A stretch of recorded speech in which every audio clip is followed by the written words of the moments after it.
Good afternoon, ladies and gentlemen. Today, I stand before you not just as a journalist, but as a witness to history, a child of Ghana's turbulent past, and a soldier in the fight for truth.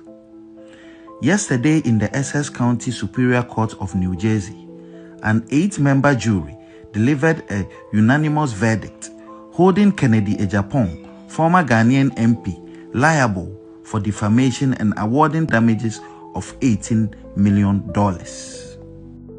The ruling is more than a legal victory. It is a profound affirmation that truth matters, that justice is not a privilege of the powerful, and that the arc of history does indeed bend towards righteousness. My story begins long before this moment. I was born at the 37 Military Barracks in Accra, the son of the soldier who served in an era where power belonged to those who wielded the gun.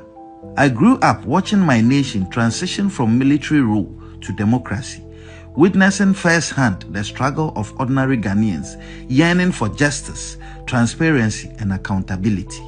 When Ghana finally embraced democracy, I knew that safeguarding it required more than just laws. It needed the unyielding courage of those willing to hold power accountable. That is why I chose journalism, not as a career, but as a calling. Over the years, my team and I have exposed corruption at the highest levels, from the corridors of politics to the halls of justice. But in fighting the corrupt, one becomes a target. Mr. Agyapong, in a desperate bid to silence me, labeled me a land grabber, an extortionist, a murderer, a tax evader, and a blackmailer who ought to be hanged. These were not just lies. They were calculated attempts to destroy my credibility and put my life in danger. While Ghana's legal system failed to deliver justice in 2018, the U.S. court upheld truth. This case was not easy. Proving defamation in the United States requires establishing actual malice by a clear and convincing evidence standard, one of the highest legal thresholds in the world. That the jury ruled 8-0 in my favor on every count is a testament to the fact that Mr. Agyapong acted with reckless disregard. Regrettably, Ghana's justice system has not always lived up to the principles of fairness and impartiality. When I sued Mr. Agyapong in 2018, despite his inability to legally substantiate his allegations, the court ruled against me, with Justice Barr scandalously branding me a terrorist instead of adjudicating the facts before him. This miscarriage of justice was later condemned by Supreme Court Justice Kolende, who rightly described it as a violent abuse of judicial authority.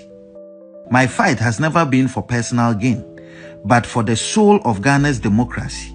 This victory in the US sends a powerful message. The media cannot be silenced, truth cannot be buried, and those who wield power must be held accountable. Let this moment be a wake-up call to all who seek to erode the foundations of justice in Ghana.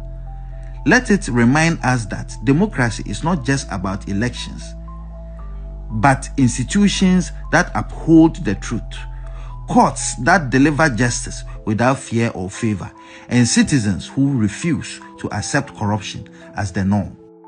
To my legal team, Andrew Dehere Esquire, Aremeyaw Esquire, Evans Salasi Adeka Esquire, and Odei Kro Esquire, I am forever grateful for your dedication to justice.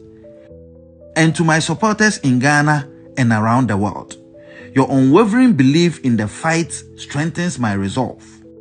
The battle against corruption continues. We will name shame and jail.